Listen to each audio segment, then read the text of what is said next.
Mousse மிருகத்தின் கதை. வடக்கின் பனிமூடிய காட்டில் ஒரு பெரிய மூஸ் மிருகம் வாழ்ந்தது.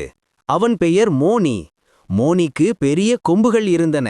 அந்த கொம்புகள் பனியில் ஒளி வீசும் அளவுக்கு வலிமையானவை. ஒரு நாள் காடு முழுக்க கடும் பனியால் மூடப்பட்டது. சிறிய மிருகங்கள் எதையும் உணவாக காண முடியவில்லை. முயல், அணில், நரி எல்லாரும் பசியால் துடித்தனர். அப்போது மோனி ஒரு யோசனை செய்தான். அவன் தனது பெரிய கொம்புகளை பயன்படுத்தி பனியை அசைத்து கீழே மறைந்திருந்த இலைகளையும் செடிகளையும் வெளியில் கொண்டு வந்தான்.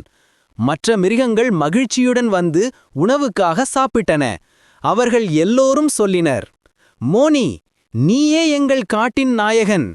மோனி சிரித்துக்கொண்டு, நாம் எல்லோரும் ஒருவருக்கொருவர் உதவினால்தான் காடு அழகாக இருக்கும் என்றான். அந்த நாள் முதல் காட்டு மிருகங்கள் எல்லாம் ஒருவருக்கொருவர் உதவிக்கொண்டே வாழ்ந்தன.